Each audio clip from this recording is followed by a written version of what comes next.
Hello again, everybody. Mike Francesa podcast, part of the Bet Rivers Network. Today we're going to do a book review, and we don't do a lot of them because I only do book reviews if I read the book and I have an interest in the book. I had an interest in this one. Asked Mons to go get it. The Bosses of the Bronx. Let me hold it up here. Okay, HarperCollins. So you know it's a big time publisher. Basically, the story of the Yankees from the day George bought the team. I remember it well. And anybody who's my age, okay, anybody who's hanging around and now is 70 or 80 or older, or even a little younger, remembers all the years with George, the good, the bad, the ugly, the pretty. And now, as he's gone and the championships have stopped coming, the stuff that happened that people didn't like, they don't care about so much anymore. Now George is almost deified, and it's almost what would George have done on a daily basis. So that's very much a theme. Mike Vaccaro, who you know very well from the Post, wrote the book. Again, if you're a Yankee fan, if you're a baseball fan, terrific read. Entertaining, fast paced, a lot of juicy stories. And again, stories you know, but you might not know every little wrinkle of the stories through the years, from Billy and George and Gabe Paul and all the craziness that went on in those years. And people don't realize the 70s and 80s were insane compared to 2000 was calm compared, the years where they had the dynasty was calm. George would once in a while throw a fit or, flood a clubhouse. But, those days in the old days, they were crazy. I mean, they were nuts. And it's all depicted here. Mike, welcome. How are you?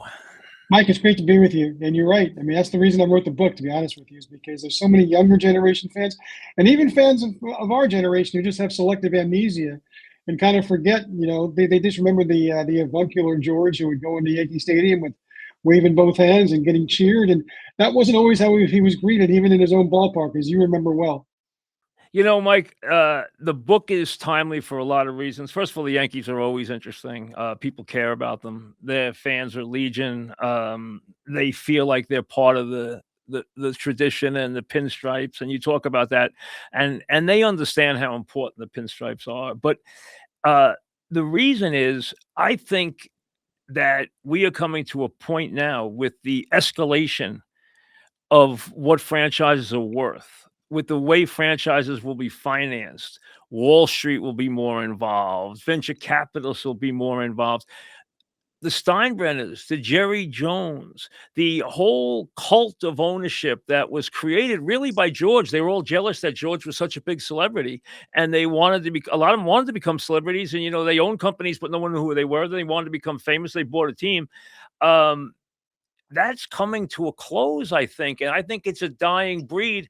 And the biggest and the most compelling and the most dramatic was clearly Steinbrenner. Yeah, absolutely, Mike. And that's the thing. And I would say it's kind of sad. I mean, most baseball teams are going to be like the Dodgers now, where you really can't identify, who the owner is necessarily. You just know they have a boatload of money. They used to be mom and pop shops, Mike. Now, I guarantee you there are people on these teams now, NFL teams for sure, even baseball teams, they don't even know each other. Yeah. They might work in the stadium operations. They might work in the finance. They might work in the marketing. They have nothing to do with the baseball. It's almost like they're separate wings of a huge conglomerate now. What's ironic too, Mike, is that when he bought the team, one of the reasons he was appealing to William Paley at CBS was because he was willing to commit that they weren't going to leave New York, at least not right away, because obviously he dallied with Jersey a bunch through the years.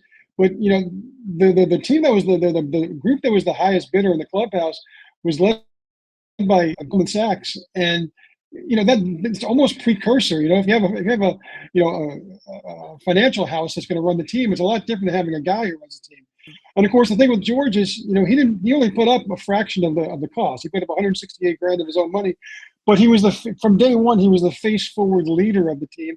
And that's kind of what the Yankees needed then. You remember what it was like, Mike. You were a Yankees fan in those years. I mean, the Mets owned the town, by the throat. I mean, they outdrew the Yankees 2.5 to 1, live, and their TV deals and radio deals were superior. I mean, the Yankees were dead. They had one foot out the door. Jersey wanted them bad, but even New Orleans wanted them badly. The Superdome was being built. New Orleans wanted to make a play for the Yankees. Steinbrenner put an end to that. and then reversed it through power of personality to where they were in the World Series in 3 years. Everybody remembers his declaration on day one that he was going to be an absentee owner, which is as I once told him, I said that's either the biggest lie in sports or It is. the biggest irony. We'll go with irony for one of the kind.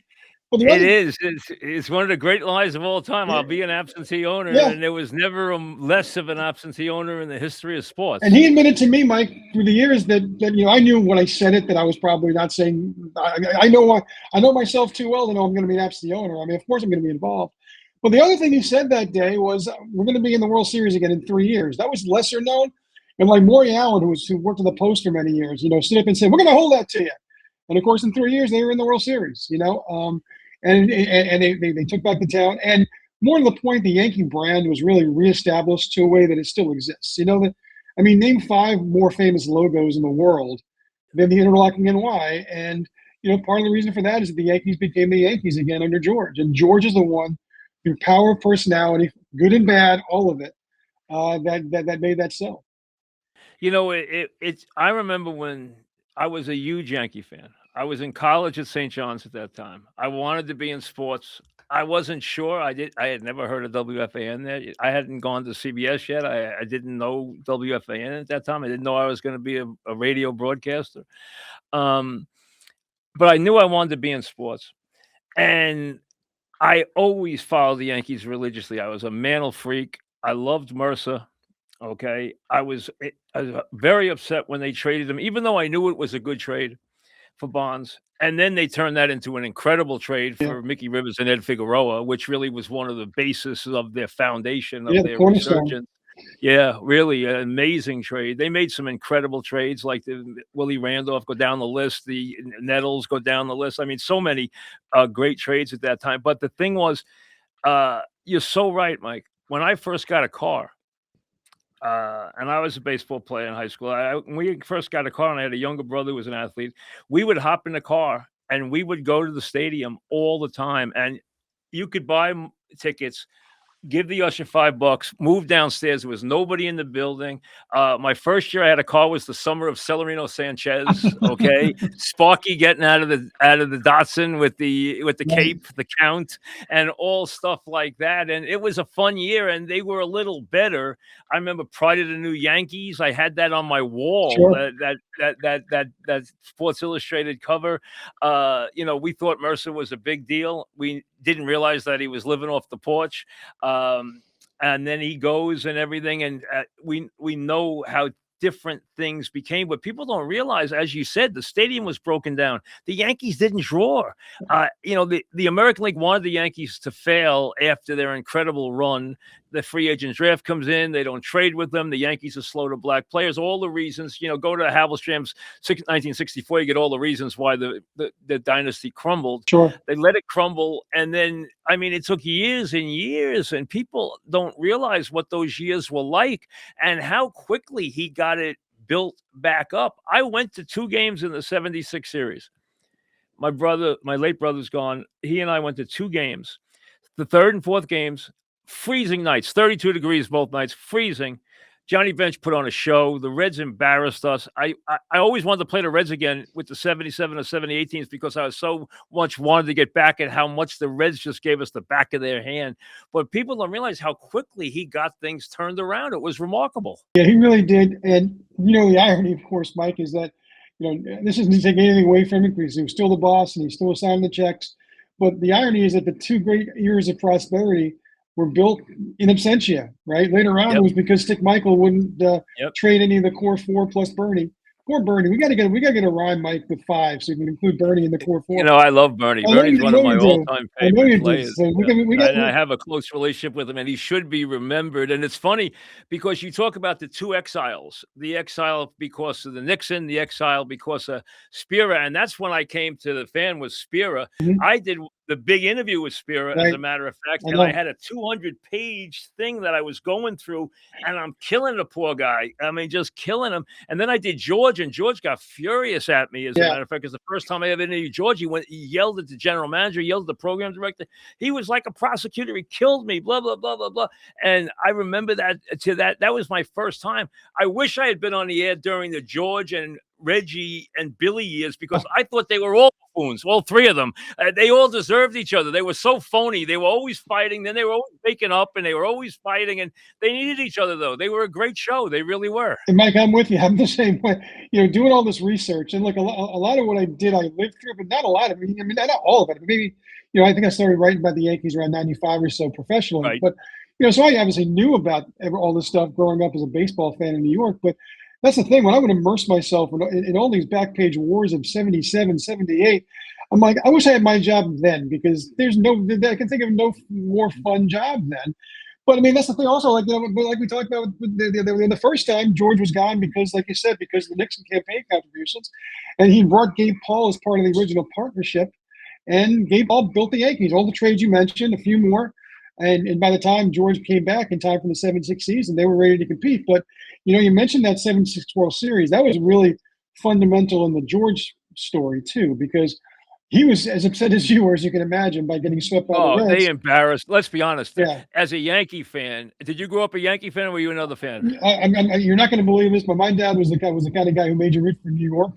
So it wasn't until I got to high school that I had to declare, and I declared for the Mets and the Jets and the Knicks. That's a whole different podcast. So upset. I was too. Oh, they embarrassed us so badly. I mean, they were, the Yankee had no arms in the outfield. They ran on everybody. Rose was playing 40 feet from home plate, challenging him to bunt. I mean, it was just the whole Johnny Bench Thurman thing. And Thurman had an incredible series, but the Yankees, they had no power. They cleared, and I didn't want Reggie. I did not want Reggie on the team. I admit it. I've never was a Reggie guy. As a matter of fact, years later, Reggie was always like, "How come you don't like me?" And I'm like, "Reggie, I just never saw you as a Yankee. I never wanted you. I admit it. I never wanted you." But they needed him. They needed a power hitter. He was the right guy, and he was always great in the big spot. They needed a power hitter in the worst way. We know how they were a pop gun team in '76. Yeah, they sure were. And look, I mean, the thing about that World Series, I mean, the whole city was just wrapped up in the Chris Chambliss home run. Everybody was like, we got the momentum now. And then, of course, they were just flattened by let's not forget, there's also the added element that the year before the Red Sox had taken them to the last minute of the World Series. So they had that little element to the mix. But the thing One of the great World Series ever. Yes. Yeah. The day after Game 4, Mike, George gathered his lieutenants, Gabe Paul and Billy Martin and all the, reliable scouts. And they said, what are we going to do now? And so we listened to everybody. Gabe Paul said, I think we need Bobby Grich. We need another solid infielder. And George is like, okay. And Billy Martin said, we need Joe Rudy. And of course, if you know Billy and you know Joe Rudy, that was a perfect Billy Martin player. They wanted Joe Rudy badly, I remember. Did everything well, did everything the way Billy would like it done. And George sat there and said, okay, what about Reggie? And of course, everybody realized once he said that George had already made up his mind who he was going to go for. And they made their arguments about Rudy and about Grich and Don Gullett, who they wound up getting. And he said, that's great. They're good players, but Reggie puts fannies in the seats. That was his famous term. Reggie puts fannies in the seats, and he sure did. And look, I mean, he wasn't just essential to building the Yankees to what they became over the next 5 years, but he was essential to building the mythology, if you will, of George, because he had a great sparring partner. He was already going to have a great sparring partner in Billy. Now you had triangular fire because you had Billy and Reggie and George, and they went after each other all the time. And it was fascinating in the moment. It's really fascinating to go back.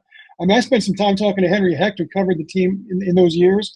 Him and Murray Chess both got the famous "one's a born liar, the other's convicted" quote. I mean, that's like their legacy forever. And just talking about what that was like, and one of the funniest parts of the book was Henry saying, I asked Henry, I said, was Billy drunk when he told you that? He's like, well, there's a difference. Billy was drinking a lot, but he wasn't drunk. And if you were around him, you knew there was a difference. And a really ironic part about the Reggie thing, Mike, who the biggest advocate for him was beforehand? You know this. It was Thurman Munson. George took Thurman out. It was Nettles who really didn't like him. Right. No, I mean, right. Well, of course, Thurman ultimately grew not to like him because of that Sport magazine piece. But well, he went out to dinner with George to celebrate his MVP in '76. And George said, what do you think about Reggie Jackson? And Thurman said, go get that guy. Go get the big guy. He's like, don't listen to what people say about him, but he's a hot dog. He plays hard every day. He plays to win every day. His teams win. It's not an accident. Go get that guy. And of course, that's why he felt so betrayed when later on Reggie's talking about straws that stir the drink, and he didn't include Thurman among them. But all of those personalities. I mean, look, as great. But tell that story, Mike, because I never knew that story. about Dave actually holding those quotes for as long Oh, as he did. that You was know that? as a as a guy who does the job that Dave Anderson does now. Yeah, right in the middle of the nonsense in '77. Reggie loved the New York Times. He liked Dave Anderson. Dave said, "Why don't we go get a drink?" And so they went after a game one day. Went to get a drink at PJ Clark's, and which was a famous place. It's still a big time place now, but it was really a place where ball players and writers used to go Legendary, back in the day. legendary. Yeah, And yeah. so basically, Reggie poured out his heart, how much he hated it, how much he thought people just despised him, how much this guy's a racist, that guy's a racist, and just I need to be out of here. I'll be gone. Color me gone after 1 year. He quoted a Bobby Vinton song, "Color me gone." And Dave said, well, this is great. I don't think you want me to write this now. He said, no, we're just talking as friends. And so later on, the night of Reggie's spectacular 3 home run game, Dave Anderson is kind of lurking around, and he realizes that in his mind he's got a terrific second day column. So he goes up to Reggie and he says, "Reggie, remember the night we went to PJ Clark's? Do you mind if I use some of that stuff?" And he's like, "Dave, today you can say whatever you want. I'm happy with it." And the next day, go back and read the story, the column that Dave Anderson wrote the day after they won the World Series in '77. It's available in the Times archives. It's a genius column, and it goes back and forth between Reggie in July and Reggie in October. And the contrast, of course, is striking because the first time you had humbled Reggie, and now you had just utterly triumphant Reggie. And look, I mean, the common theme for all of these guys in the book, Mike, George especially, but everybody, is that winning is the great deodorizer. I mean, you win, all of a sudden you don't mind who you hate. I mean, there's a story I tell in the book, which is one of my favorite stories in my career. I was interviewing Jim Dolan. I had a visitation with the Pope one day about 13 years ago, and we were talking, and he said, nobody gets treated. No owner has ever gotten treated as badly in this town as I do. And he said, I go into my own building, and people are yelling, "Hey, Dolan, you stink," and other words. It's like that doesn't. Nobody else gets that. And I smiled and I said, "Well, all due respect, Steinbrenner back in the day," and Dolan either just, I guess maybe he wasn't a Yankees fan then or just didn't remember, but he said Steinbrenner. He said by the end he was treated like a king. And I said, "Well, by the end," I said, "but he was also a guy who would go into his own building, and the fans would chant his name 40,000 strong, and there'd be an unprintable word in front of the name or an unprintable word in the back, and you know what I'm talking about." Yep. And I said that was the truth. And Dolan smiled and said, "Well, maybe they'll love me when I'm dead." But actually, and that's a funny line, but the best part is I think Dolan has discovered the same truth that George did. Start winning, and no one's going to care about any of the That's nonsense, all they want. right? They don't care about anything else. Who's the, who's the And I last know guy? Jim. Who's the last guy who asked you who wanted to talk 20 minutes about James Dolan the last 3 years? Nobody, Hey, because they that's won, it. because they're good now. And I know Dolan very I well, know and you you know do. what? He's very sensitive, and I tell you, but it's true. It's just the fans just want to win. They don't care. That's the only stake they have is that they win. That's it. Whether they sit at home and watch the games or go to the games, they want to win. Here's the thing, though. We're talking about Mike Vaccaro from the Post. The Bosses of the Bronx, HarperCollins. Terrific book, and like I said, whether you're a Yankee fan, you're gonna love it. If you're a baseball fan, you're gonna love it. And he likes to research, so he likes to go back and dig out all of these stuff. So he's got a lot of background on a lot of the famous stories. And I'll tell you, Mike, Billy was before my time. I was in college then. I wish I would have got a chance because I never knew Billy. I interviewed Mickey about 4 or 5 times, usually at a book signing when he brought us in to do him at his restaurant. He'd bring Dog and myself in to promote him and do an interview with him. Very, very, topical, very easygoing interview. But we know how close he was to Billy. But I am amazed to this day and somewhat mystified by why the fans worshipped no matter what he did behind the scenes. And he did some crazy stuff. You know what? They worshipped Billy Martin. Yeah, they really did. I did tell this earlier that my father insisted we root for New York. But look, in his heart of hearts, he was a Yankees fan. He went back, when he was a kid in the 30s and 40s. I mean, they had all the Italians. That's the reason why he rooted for the Yankees. But Right. my father basically said the first time that George fired Billy, he said, "That's it. I don't care about the Yankees anymore." And I think he represented a lot of people's opinions in those years. I think there were two things. I mean, I think the big thing is that everybody in the world wants to tell their boss off once in a while, and Billy did it every day. So it's like that he's a little guy going against the big guy, and there's always this perception of what Billy was. I mean, Billy and George were actually more similar than you would think because they were both, they both hated to lose more than they liked to win, which is kind of I think a hallmark for both those guys. And they were both incredibly stubborn, and of course that's what happened. You get together and they just wouldn't be able to make it work. But that similarity is what really drove that relationship. And what's funny is that what really propelled George to do that famous antic on Old Timers Day, where 5 days after he fires him, he brings him back on Old Timers Day. But which ticked off half the world. Part of it was, and half the fans loved it, and DiMaggio was mad at everything. We know that. Well, but the bottom line is, I mean, people were amazed. What a circus that was! Yeah. And you're talking about, of course, telling that Billy was going to be the future manager again. 1980, right. Yeah. Here's the funny part. Up on the scoreboard on Old Timers Day. And here's the best part. That day, Al Rosen and Bob Lemon were both introduced beforehand. And of course, they were both considered the devil by Yankees fans because Lemon had replaced him and Rosen had fired him ostensibly. And so once he brought him on, they both looked at each other and said, George could have given us a heads up, or maybe the fans a heads up, so maybe they wouldn't have killed us just now. But this is hilarious. This is a true story, and I think this is one of the things, like just an aspect that maybe wasn't as well known. I think people know generally that Billy was fired, brought back. They did a beer commercial in between. I mean, this is the kind of craziness you're talking about. There's a beer commercial, like a famous beer commercial that you can still see on YouTube, which will still make you laugh. Sure. I know it. But the thing of it is, I mean, George the thing that softened George on Billy, even though Billy had just called him a convicted felon, which was like the hot button thing that you could ever tell George until he got pardoned on it by President Reagan, was that he it's insane. There was a poll in the New York Post, and they said, who would you rather see go, George or Billy? And in those days there's no internet, and they really hadn't even thought about phone polls. So this is all like ballots that were like rushed to the newspaper. And the results were 99-1, 99% in favor of George going, 1% in favor of Billy going. And Jerry Lisker, the guy who ran the paper at the time, said, no, that's ridiculous. We got to do a recount. So they did. They recounted all the ballots, a couple of thousand ballots. And they went to him and said, boss, you're right. It is wrong. It's actually more like 99.3. And that just drove George insane because, and really, you're right. I mean, the fans always maintained that relationship with Billy, with one exception, which was the third time, I guess, or the fourth time, whichever time he replaced Yogi.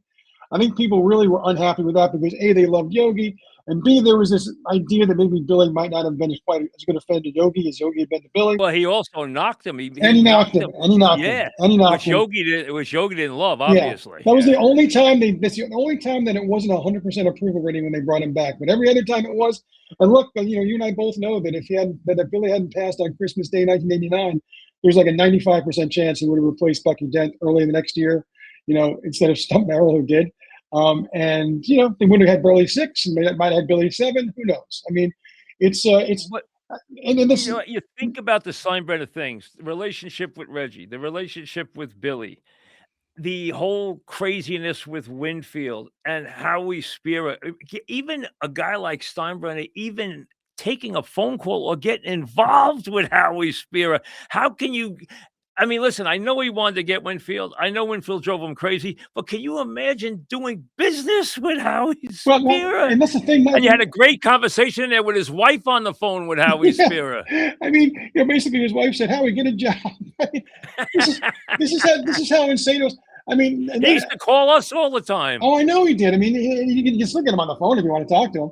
But I mean, there's two parts of that that are hilarious. One, I think maybe the germ of this book might have happened like even a decade ago. I mean, you obviously remember well the end game with Alex Rodriguez with the Yankees, which was ugly. Yeah, sure. And I got a lot of mail from people who were like, I get it, Alex is imperfect and so forth, but how dare the Yankees slander him like that? George would never do that. And that's what turned that threw me over the edge. I'm like, are you kidding me? This is a guy who basically blackmailed his best player. Of course he would do something like that. But here's the other thing. Spent money to get rid of him.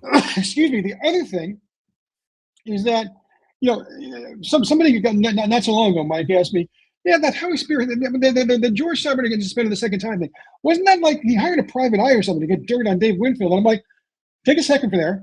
That would be insane enough to hire a private eye to try and get dirt on your best player. That's crazy enough. But that's not the story. The story is he Right. hired Howie Spira, who's like Right. a Damon Runyon character come to life, and he's the guy who almost takes George Steinbrenner completely out of the game. It's And who's crazy. telling That's people the he's gonna kind. be killed by Yeah, gamblers, and by bookies. and good for Howie, because I had this in the book too, Mike, as you probably saw. But the day George died, we all collected all these postmortems, and Donald Trump said he Right. was one of one, and Reggie said I'll never be another one like him, and Howard Spears said I'm glad he's dead. I hope he rots in hell.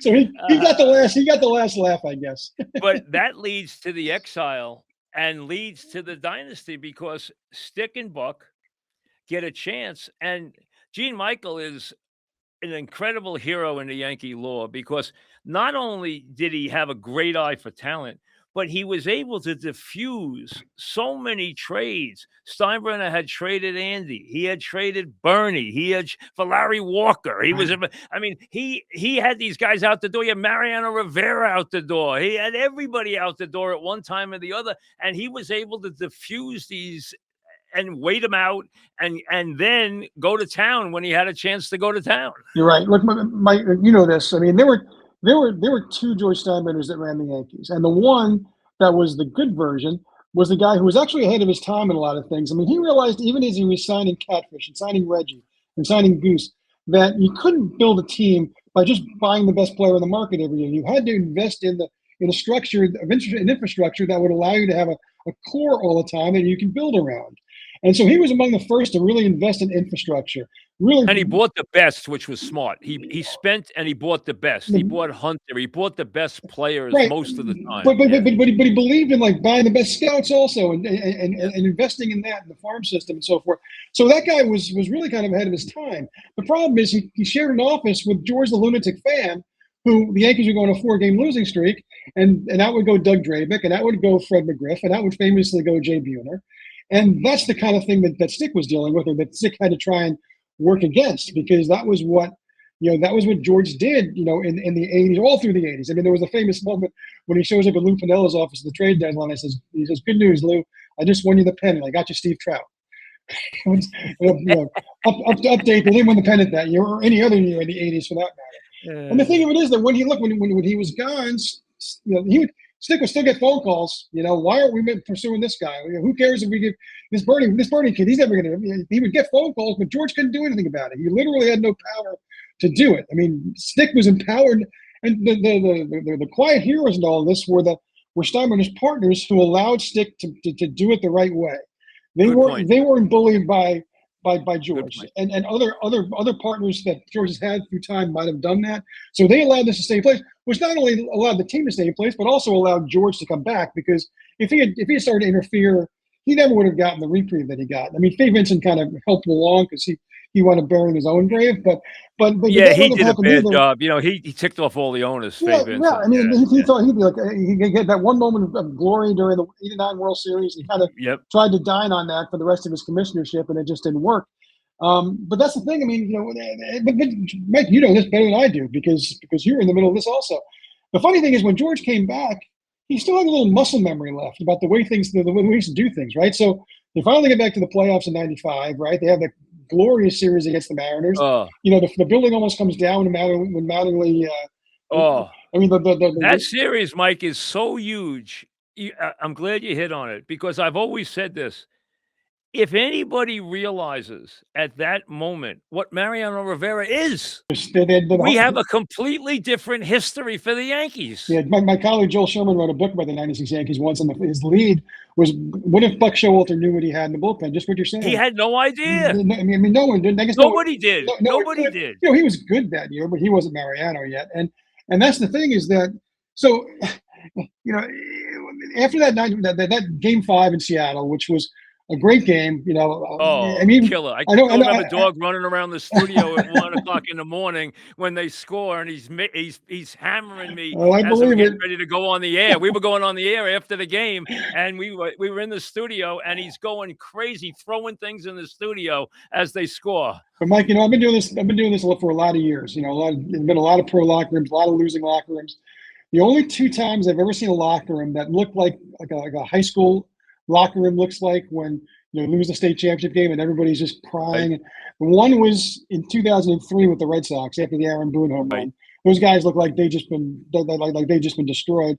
And that '95 locker room in Seattle, because I mean the Yankees were back. They're just an enjoyable to watch team. Everybody liked each other. Everybody loved Buck. They realized this was the last ride for Mattingly, and people were just distraught. I mean, Buck was crying in his Oh, office. But the muscle memory I'm talking about is, so what happens? But 3 days later, he tells Stick, I want to cut your pay in half. And Stick tells him where he can stick that offer and says, no, right. that's okay, George. I don't need the job that much. And of course, what happens is he winds up being his consigliere instead, which is a lot more valuable in the overall picture. But then he tells Buck he wants to fire his coaches, and Buck, to his credit, says, George, that's just like firing me. And so basically, George took that as a resignation. Then he went out and hired Torrey. And of course, Yeah, Arthur Freeman talks him into Torrey, and then next thing you know, he wants to get rid of Torrey and bring Buck back. I mean, this is what we're talking about. I mean, where else? Even Jerry Jones couldn't invent something this crazy, or Al Davis. I mean, the two guys that I think are maybe in some ways similar to George, although not really on his plane. But yeah, I mean, Joe's already hired. They've already had the press conference. They've already had the Daily News headline, "Clueless Joe," and then all of a sudden, Buck goes out to play golf one day in Pensacola. He comes back, and George is in his living room eating cookies served by his wife. And he's like, we'd like to hire you back. And he said, Mr. Steinbrenner, I'm about to take the job of the Diamondbacks. And, and look, I mean, so it never happened, but it did happen. I mean, the reunion never happened, but it never happened. But, and look, I mean, I think we can both sit here safely and say that the right thing happened that happened. I mean, Buck did an extraordinary job in terms of, the reclamation project of making the Yankees again. I do think he would have won one or two if he had stayed the manager. I do think that Torrey was the right guy for the right time. He was the right guy. I agree with you, Mike. And the interesting thing was, people don't realize, as you depict, and the people who are young and don't know this era and just think the Yankees were always, this great juggernaut, don't realize the Stump Merrill Yankees were an embarrassment. Oh. I mean, they were just pitiful. And then the pieces start to come in, and people don't realize, as I know you do, but how big Boggs was, and Jimmy Key, and turning that around and making it a professional team. They're professionals in the locker room all of a sudden, where before you had Mel Hall with his teenage girlfriend and his tiger. And Mel Hall, who, by the way, almost drove Bernie out of baseball. Yeah, almost without Mattingly would have run him out of town. Yeah, absolutely. So I mean, you're right. I mean, it's the only. I mean, tragedy is the wrong word, but the real regret, even I think that that people who aren't like diehard Yankee fans, is that Mattingly wasn't a part of it, because the team that followed was all in the spirit of what Mattingly had been through all those fruitless years. Agree. He got a taste of it. Mattingly, two guys were born at the wrong time. And we're talking about Mike Vaccaro from the Post to Post columnist. The Bosses of the Bronx, HarperCollins. Check it out. It's worth the read, worth the buy. Mel Stottlemyre, who came up and got to one World Series and then was an incredible pitcher on the worst teams. Yeah. And then Mattingly. I mean, at least Mel got to one World Series. He pitched well. He got to have that moment, but he came up as a rookie. He pitched him to the pennant. He was 9-3, and then he pitched it in the World Series 3 times. But Mattingly never even got that moment. The home run he hit that night was just one of the great moments in Yankee history. I still get chills feeling him. I mean, I was there as a writer, but it's impossible not to feel about it. I thought you were going to mention Mercer, but Mercer also got his time in the 81. Yeah, he came back, and he did get to work, and he got the. I mean, I still cringe about the at-bat off Burt Hooton, who he owned, and he almost got it out of the park, which ticked off Tommy John to no end when Lemon pulled him in the 4th inning. But Lemon was right. Mercer owned Burt Hooton, and he almost got it. He got it to the track. He didn't get it out of the park, but with the bases loaded, Mercer missed it too. You're right. That's a good point. But Stottlemyre was so good, and Mattingly was so good. They were great players, and they were born at the wrong time. And Mattingly had two sad areas, right? Because he was part of so many of those '80s teams, which were really good. And just always found a way to lose it. Taylor, go ahead. Go ahead. He's the boss. Like, but if he wants to ask a question, I understand. But he had those great '80s teams that just always kept falling short to the Blue Jays or the Red Sox or the Tigers. And then he was part of the crumbling under Dallas Green and the other guys in the late '80s, early '90s. So that was sad. Also, it is a thank goodness he had that '95 season, but. I think there's a real regret for a lot of people. I think George did too, because George and Mattingly had went back and forth a bit, but he was always a favorite of George's, and I think he would have in his heart of hearts would have liked to have Mattingly be a part of it. Let's touch on this. Steinbrenner, the celebrity. Oh yeah. Nobody knew that this guy had first of all, he was a ham. Yeah. I mean, he always wore this uniform almost, the blazer, the white turtleneck. He almost had a uniform, and he almost depicted Trump always wears the same clothes. Steinbrenner always wore the same clothes. Yep. It seemed like he had a uniform. Yeah. But he was a ham. He loved being, whether it was, playing Santa Claus, running, in charge of the Philharmonic, whatever, obviously what went on with Seinfeld, but he was a really big time character who understood how to play the role of George. He loved being George.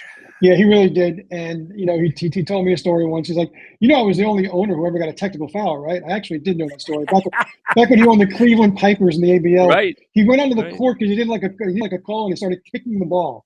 And so he got a tee out of that, and then he got bounced. But yeah, so he admitted he was a ham. And look, and he said often during his tenure, he said, nobody wants to talk to you if you're building the greatest ship in the world, but you own the New York Yankees. All of a sudden, people want to talk to you. The greatest symbol of that, year after year, when he was a businessman in Cleveland, he loved the 21 Club. And he always had his secretary try and get him a table. And invariably, when he'd show up, he'd be on the second floor at 4 o'clock in the afternoon, Well, guess what? Yeah. The later years of his life, he could have, rented the entire 21 Club whenever he wanted, and they would have said yes. So that's the kind of status. But yeah, that's why he winds up as a caricature on Seinfeld. And it's funny, people always say, well, he was on Seinfeld. That's not really true. I mean, it was a caricature of him, which of course is unforgettable, and which he got a kick out of. And the hilarious, Larry David might have told you the story too. They brought him out there to do a cameo one time, and he was so bad they couldn't air it. And Larry David said he was a terrible actor, and that's coming from me. I'm not a great actor either. And so so you had that aspect of it. I mean, the day that his protege Lou Piniella won the World Series in 1990, 15 minutes after the final out, he's hosting Saturday Night Live. I mean, this is Steinbrenner. Steinbrenner was a public life, and if you go back and look at the Saturday Night Live tape, the joke then was, he really shouldn't give up his day job. Of course, by that point he had no day job because he was already suspended from baseball.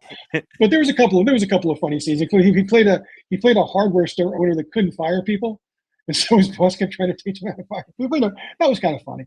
But he appreciated it. He loved the fact that he loved the fact that actors wanted to play him. Oliver Platt played him in a miniseries on The Bronx is Burning. And I talked to Oliver Platt when that came out, and he said, I thought I was going to play it like a cartoon, a 5-day shoot, easy money. He said, but I started to do some work on George Steinbrenner. I wanted to play this guy the right way. He said he was one of the most enjoyable characters I ever played. And yeah, he was a compelling character. There's no question, and he was shrewd. Like, Yes Network. Now, I wasn't one of George's guys. George had his guys, obviously. Yeah, sure. He had a lot of guys, okay? He had basically more guys than just about, some owners have a guy, some coaches, every coach has a guy, okay? Every coach has a guy he goes to, every owner has a guy he goes to, but George had millions. Well, and they rotated too, because like if he was mad at one guy, if he was mad at the guy at the Daily News, you go to the guy at the Post and you get the same deal like that. That was the beauty of having a newspaper. And I wasn't one of his guys, but I knew him, and he'd call me a couple times. I mean, 2 times that really stick out. One was when they're fighting. Yes is fighting with MSG and Cablevision, and we're going to put Dolan on. And Leo Henry pulls the Dolan interview off the air, takes Dog and I off the air because he's mad that we put Dolan on. And 10 minutes later, the control room rings, and it's George, and he says, I need to talk to Mike. So I pick up the phone. He goes, I want you to know I had nothing to do with this. I had nothing to do with this. I even wanted to hear the interview. Leo was wrong to do this. He was wrong. 10 minutes later, he called. And he actually was the one who brought Mike and the Mad Dog to Yes. It was his idea for us to be on. He when he was negotiating the radio contract, he said, I want something else. And we had one day to decide what we wanted to be paid because it happened that quick. Hey, you're going to be simulcast on Yes. Huh? We've never been simulcast anywhere. We didn't even think about simulcast. It was George who came up with the idea. For the record, it was a good decision. You decided to do it. Yeah, I mean, it's amazing some of the things he did. And then there were times where he didn't talk to me for 2 years because he was mad with an interview I did with him, and he didn't talk to me for 2 full years. He would ignore me in the elevator. He wouldn't talk to me. Mike, one of the fun parts about this was really kind of getting into the real dichotomy of George, because it wasn't to say that he was hypocritical, though some, I guess, would say who had business dealings with him, whatever. But just there were really just different layers to him. I mean, obviously, like you were talking about, he had his uniform. And, one of the funniest pictures, this is one of my first memories of getting a yearbook, was the 1973 Yankees yearbook. and they had the two owners. At the time, Michael Burke was considered a co-owner. Right. And, Michael Burke, there is a great book called Outrageous Good Fortune. I didn't realize Burke wanted to stay. I Oh, never realized that. his dream was to do the Yankees. And look, I mean, he thought Steinbrenner coming in. He believed Steinbrenner when he said he wanted to keep his mouth shut. Yeah. Much to his chagrin. But Should have been smarter than that. Michael Burke was the guy, unfortunately for him, who was the kind of the face of all the Yankee failures in the '60s, because look, he couldn't get mad at CBS. I mean, you had to get, there was a person, and Michael Burke was CBS's guy. And sadly later on, he kind of had the same legacy with the Garden when he took the job there. But he had an incredible life. I mean, this guy who was in the OSS in the World War II, originally CIA. I mean, he's got an autobiography I urge anybody to find if you can. It's out of print now, but it's called Outrageous Good Fortune, and it's a great book. But anyway, in the 73rd yearbook, Michael Burke, who was a little bit of a, tried to be a little younger than his age, there's this picture of him with this white hair down to his shoulder. He's got a denim shirt down to like about 2 buttons above his navel, and he's sitting next to George, who couldn't have a more tight-lipped face. Has his perfect hair, has a buttoned-up golf shirt, and scowling. And those are the partners. I mean, you can kind of just look at that picture and say, yeah, that's not going to work out. But the funny thing is, the day that George got the job, Larry Merchant, the great Larry Merchant, whose job I now occupy, much to my humble amazement every day, he wrote that the Woodstock Nation's come to the Yankees, and he said it tongue-in-cheek, but the whole idea was, CBS is gone. Now we have this shot of a 42-year-old young guy. And, of course, it's probably the last time anybody ever thought of George Steinbrenner kind of sitting in the mud listening to Canned Heat, right? But, but there was a moment early in his tenure when, as you know, one of the first crazy stories under the watch of Steinbrenner was the Mike Kekich, Fritz Peterson story, where they swapped families, and just the most 1973 story ever. And that whole transaction happened in the driveway of a sports writer, Maury Allen. Go figure. Different time though. And also, he wanted to have guys wear hair a certain level, and all the crazy. He thought of himself as a football coach. He works for Hank Stram one year. He revered Woody Hayes. Yeah. He thought of himself as a football coach. And it's funny, we hit on the missives, and the missives became incredibly popular because later in years, as you know, and we're talking with Mike Vaccaro, Rubenstein would send out all these things from George whenever they'd lose, and this is to the city, this is to the fans. Yankees never quit. Yankees will fight back. We'll be back.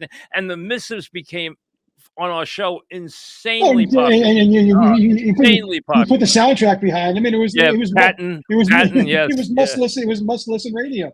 Yeah, and we loved them when they came, and they didn't come often enough. When they were great, they were gold when they came, and it was funny because that's how he thought. He really thought that way. He really did. He thought of himself as like a Newt Rockney. He did. And long before the headline writers called him the boss because it was a more headline-friendly name than Steinbrenner, he called himself that from day one. I mean, he would send notes and he would tie it the boss. That used to drive Billy Martin absolutely insane.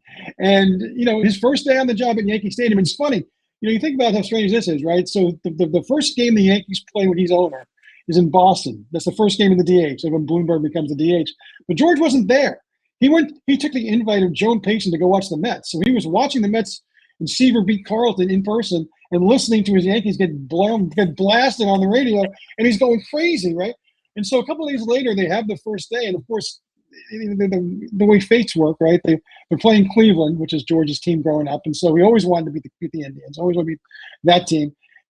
But before in batting practice, he looks, he starts writing down numbers. He sees Gene Michael, whatever his number was, 15 for Thurman, and Sparky's number, and he hands it to Ralph Houck and says, "These guys got to get haircuts." And Houck never wanted any part of him. I mean, Houck, and it's funny. Houck is an interesting guy. I tried to interview Houck so many times, and he would never do it. And it's funny because I grew up with Ralph Houck. He was my first manager, and I liked Ralph Houck. And then I saw him all these years later in the division, and he didn't want any part of George from the beginning. I mean, George liked Houck, right? He revered Houck, and then he didn't, and Houck wouldn't go near him. And Houck has the distinction of being the only manager that he never fired, right? Because Torre, he wasn't really in charge later on when Torre was let go. But let's not forget, in that ALDS against the Cleveland, he piped up one last time and said, Joe better win or else. So it's Now this is 80% George, obviously, because he's such a huge figure. And then after George, okay, right. George passes away. He is now, as you said, in the pantheon. He's in the pantheon now. He lives in the pantheon Yep. with all the great Yankees because the fans, all they think about is the titles he won and how much glory he brought everybody. They don't care about the other stuff. They forget the other stuff. They forget the years when they didn't win. Yep. And now it falls to Hal. But in between, and you touch on it, people forget Hank was involved for a little while. Now, I only met Hank a couple of times, but I'll tell you, he was rip roaring, Hank. I mean, you couldn't shut him up. He was a blast. He really was. Hank was a good guy, and Hal's a good man too. And look, I mean, I think George always understood in his heart of hearts that, while he wishes he could have told his oldest son that this would be his show, I think he realized that Hal just had the acumen for it. He had the temperament for it, and so it was always going to be Hal. But look, I mean, Hal, because Hal is Hal, he loved that his older brother wanted to be basically the voice of the franchise for a year and a half, and boy was he. I mean, when you needed a story, you knew where to call. I mean, I tell this story in the book. My boss at the time, Greg Gallo, maybe having a lazy day without really a back page. He calls me up and he says, "Why don't you call Hank?" And I said, "About what?" And he said, "About anything." And so I did. I called Hank, and 25 minutes later, I mean, I got to go to a second notebook. He's giving me so much stuff. I said, "Thank you." I start writing my column, so I make deadline. I'm halfway through it. The phone rings and it's Hank, and he's like, "Oh yeah, I got some other things, by the way." It was just amazing. I think the back page the next day was Hank Unplugged. I wasn't like, I mean, he loved to return calls. He loved to talk, and then he didn't. And that's the thing. It's like, and he told me this one time quietly later on after he kind of got a little bit dark, and he said, it's something. My father was something because he did this for 30 some odd years, 37 years. He never tired of it. He never tired of the attention. He never tired of the bad stuff along with the good stuff. And No, frankly, I loved it. Hank just got tired of like the occasional rip job. People saying, "Shut up, Hank." That would bother him, it bothers most human beings. I mean, let's Yeah, be honest. no, George loved it. He And loved being the center of the storm yeah, all the time. But I remember Hank. Maybe the biggest thing is when he went after Torrey. when He, it's he went after yeah. Torrey big time. And don't forget that when Alex decided to opt out of his contract during the World Series, I mean, he Yeah. bombarded him. I mean, Yes, he and did. look, Alex deserved it I during the know, I World know a lot of Series. fans. Look, He I mean, that's did. the thing. I mean, you talk to a lot of fans now. I think that's that story, or the Tory story, the ones that you remember. They remember the A-Rod story. They're like, good for him. And that's how we were feeling too. What the hell with this guy? And That was the biggest mistake A-Rod ever made. That was yeah, that was a bad one. That was yeah. a really bad one. And Hank just tired that part of it. But the thing of it is, I mean, look, I mean, I'm sure we'll talk. The funny thing about the Hal George thing is you showed the cover of the book before, and it's metaphorical, but also probably real, right? I mean, the picture of George on the cover of the book is about 5 times as big as the picture of Hal, Yeah. which is about right? But not only because Hal hasn't been on Hey, as Hal's a long, good guy, but he doesn't want to be a he does not celebrity. want to be a celebrity. He's much more of a I don't want to call him a bean counter. He's much more of a businessman. He's It's, a backroom right? businessman, and he's much more adhering to the bottom line Yeah, and the business of baseball. right. And as he said, to me, he said, my dad was about the back pages. I'm more about the back room. I mean, the other story that he told me about, look, I think the one thing that bothers Hank, and look, he doesn't look at being a Steinbrenner or being George's son as being a burden at all. He says the word privilege all the time. He knows that this is a privilege to have this job, to have this position, to do what he's doing, to honor the family legacy. But this story kind of, but it kills him when people don't think he likes to win. I mean, he burns to win. I mean, he does it differently than his father. And he tells me this story where it's like the difference between my father. He's like, I'll be at home and I'll watch the Yankees lose a game in the ninth inning. I'll get mad. I'll throw my shoe at the TV. My father would watch the game. The Yankees lose a game. He'd throw his shoe at the TV. And then he'd pick up the phone and he'd call Phil Pepe or Dick Young and say, guess what I just did? I just threw my shoe at the TV. And then there'd be three days of headlines, right? I mean, That's exactly right. Hal's never going to do that. And look, I understand. Look, I understand the frustrations of Yankees fans. Some people who aren't Yankee fans call Yankee fans spoiled. I never say that. They aren't. Look, you get used to a certain level of success.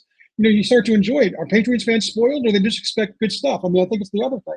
So Plus, Hal is in a different era now than George yeah, was in. You know what? George got there first, and his impact was that big. right. Now it's a different world. The Yankees don't have the same impact anymore, and to compete, they have to go the extra yard. That's all there is to it. They do, and look, I mean, this is the truth. I mean, the 77 team, right? The first great Steinbrenner team, which was dubbed the best team money could buy. And that was a great team. Great team. That mentally tough, physically tough, great ornery team. Great team. Great team, and had the highest payroll. That payroll was $3 million.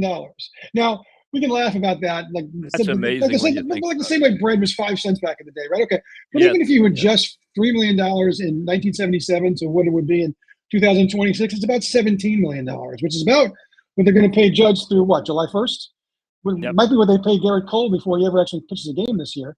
And the money in sports has gone insane. So it is a different game.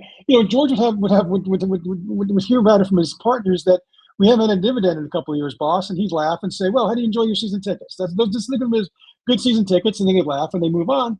They're different kind of stories when you got to talk to other partners, and now we're talking about the possibility of paying one player $750 million. It's just different.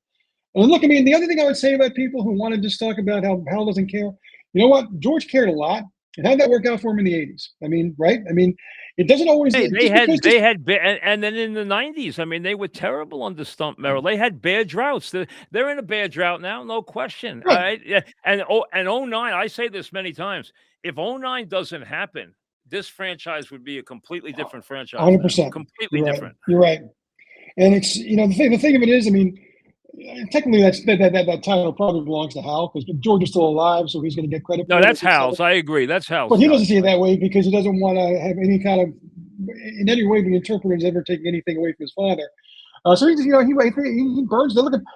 I saw him after they won the pennant 2 years ago, and this was a man who just all he wanted to do was jump in the pile, but he's not a guy who jumps in the pile. There were all these old photographs and video of George. After they won the World Series, and he'd be right there. I mean, he'd be dousing Billy Martin with champagne. He'd get doused by Reggie Jackson. He was in the middle of it. It was like he hit home run that day. And that's just not Hal. And I understand that that's maybe not everybody's cup of tea. And I just think it's interesting to hear that there was this belief that George had a magic elixir that he would fire somebody, trade somebody, and then they win the World Series that year. And that's not true. That's not the way it worked, right? Not true at all. Completely not true.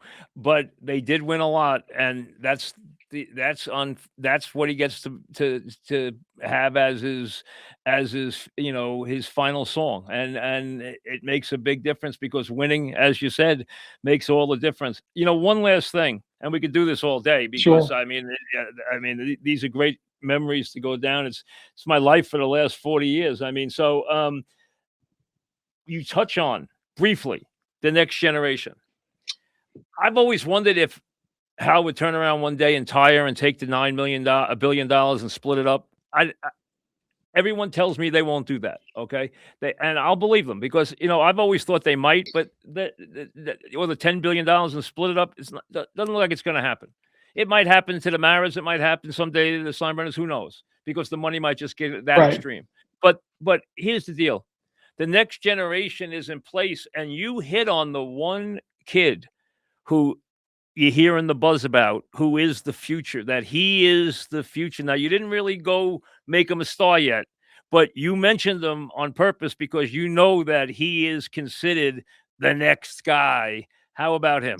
Yeah, that's Swindell's kid. Yeah, Steve Swindell Jr., who really has a lot of the best qualities, I think, of both his grandfather and his uncle and his, and his parents.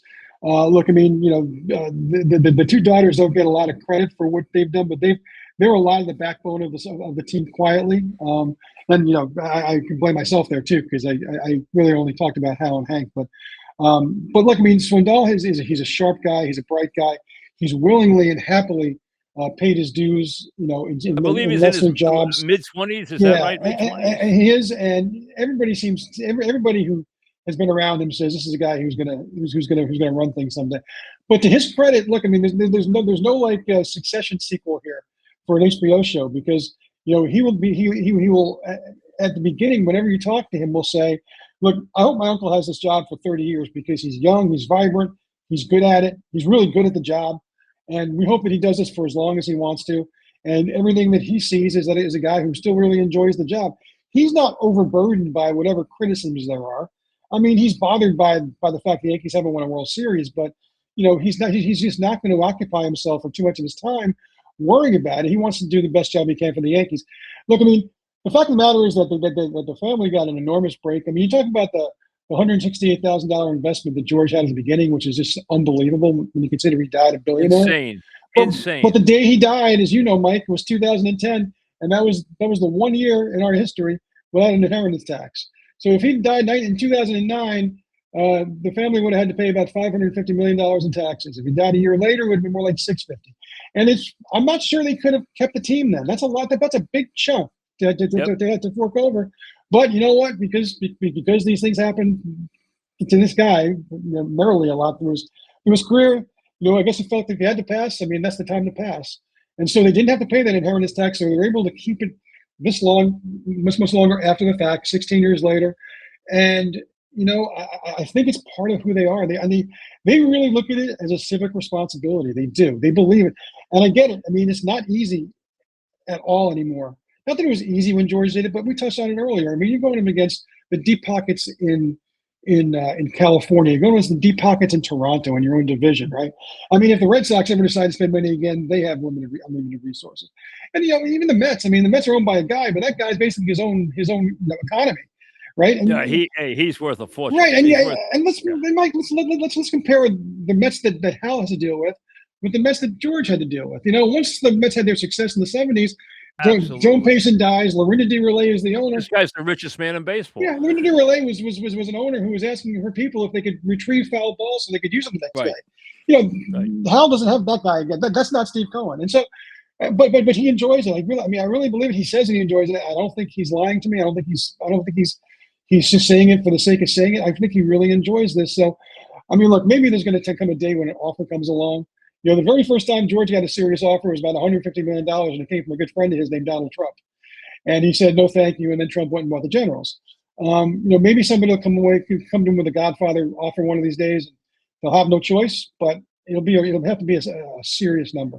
They've done a good job from the business of the Yankees has never been better. I mean, let's be honest. People don't realize that they didn't draw $4 million until A-Rod came to the team. Yep.